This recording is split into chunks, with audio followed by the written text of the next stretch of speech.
their connections through forms that are inaccessible to rational mind, but intuitively recognizable as making sense. We do art.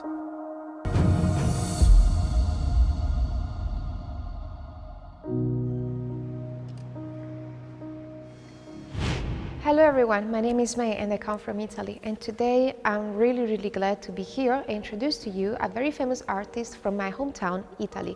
His name is Giorgio Morandi and he's very famous for the pictures of his landscapes and still life in here. You know, 46 of his original artworks are exhibited for the first time right now in Chengdu, and you know, Italian people are really serious when it comes about food and art. So right now, let's go and find out the world of Giorgio Morandi.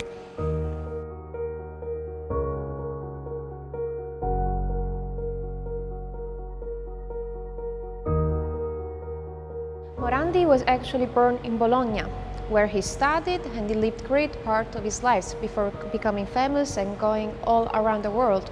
But there was only one particular. In the 40s, war hangs on the European continent.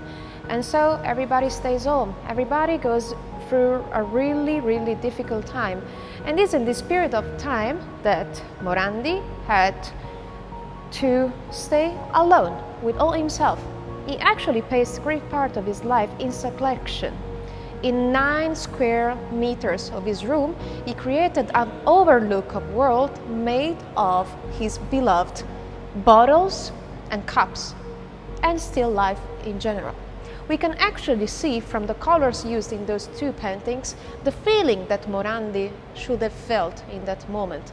A feeling of being lost, not knowing where no one belongs.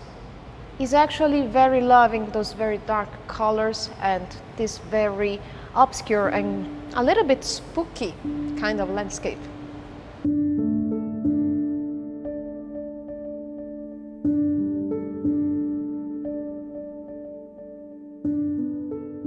And right now we arrived on a very core part of Giorgio Morandi's art, which is etching.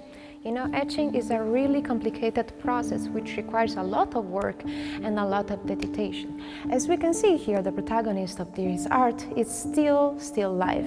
Flowers, landscapes, something which is still belonging to the still life, which he loves to take out of his natural context and put it on a very human perspective.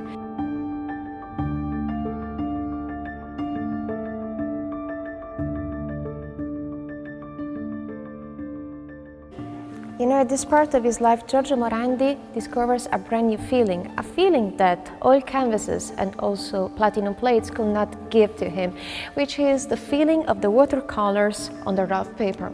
Watercolors give him a chance to express his art in an even simpler way than it was before. As we can see here in bottles, we still have bottles.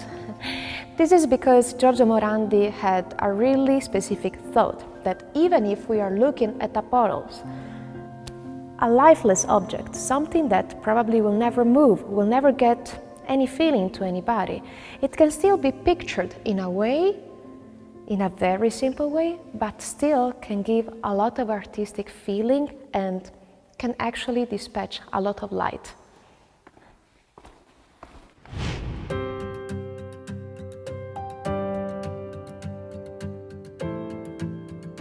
So, my friends, today's journeys in the world of art has finished, and I hope you did enjoy that as much as I did.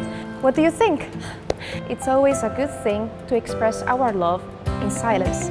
That was all for everybody, and see you next time. Bye bye!